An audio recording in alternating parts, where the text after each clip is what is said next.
even in red states, and that there's a reckoning coming for President Trump on this issue. Okay, we now have the video of Steve Bannon tonight, his first reaction to this huge defeat for Steve Bannon personally, and we're going to show it in just a second, and the only hint I have for you before you see it is Steve Bannon is speechless. Let's take a look at this. Mr. Bannon, this is a huge defeat for you.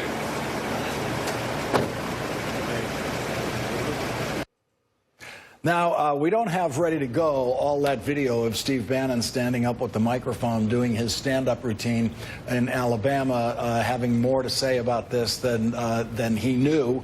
But Maria Teresa, there he is tonight, getting into the Escalade. And have a word to say.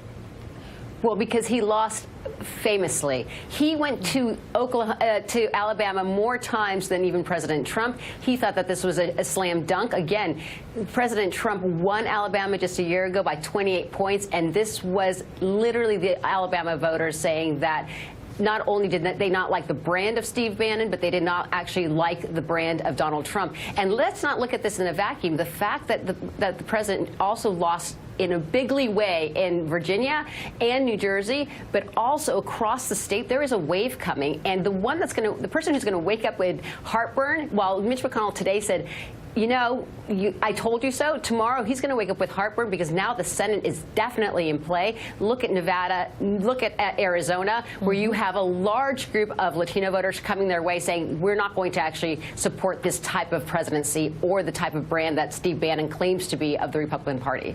I think Alabama and the country deserves to see Steve Bannon one more time in his reaction tonight because it is so quick, and also because this is someone who went to Alabama to spread his particular brand of poison and try to elect this accused child molester, and he looked as though he felt so victorious on those stages with that microphone.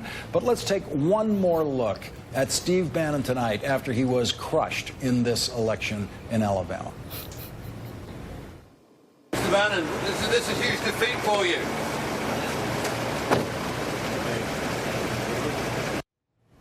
Karine, and I just want to let the control room know, if you want to just run that in the box in the corner for the rest of the hour, that's going to be all right with us. We'll make some room on the screen. Karine, it's rare to see a political strategist go in such, I mean, we've never seen a political strategist who claims to be a political strategist, which he's never been paid to do before, to go in this kind of direction. Mitch McConnell said this guy was going to destroy the party, and if there's a Republican left who doesn't think Mitch McConnell's right, I don't know who that could be. Right.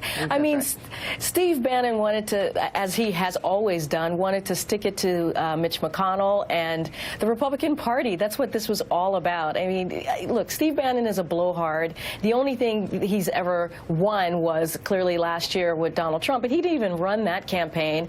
He was not the campaign manager, but he came in there with his toxic brand and tried to prove that he was something that he's not, which is I guess, a deal maker or a deliverer or a real strategist. And what we saw is the emperor has no clothes.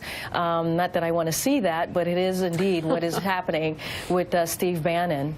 All right, we're going to have to take a break here. There's a pretty shocking exit poll result about President Trump's approval rating in Alabama, which we're going to have when we come back. We're going to have much more ahead about Doug Jones' stunning and truly historic victory for a Democrat in an Alabama Senate race. But before we go, let's just take one more quick look at Steve Bannon's glorious moment tonight after this election. Mr. Bannon, this is a huge defeat for you.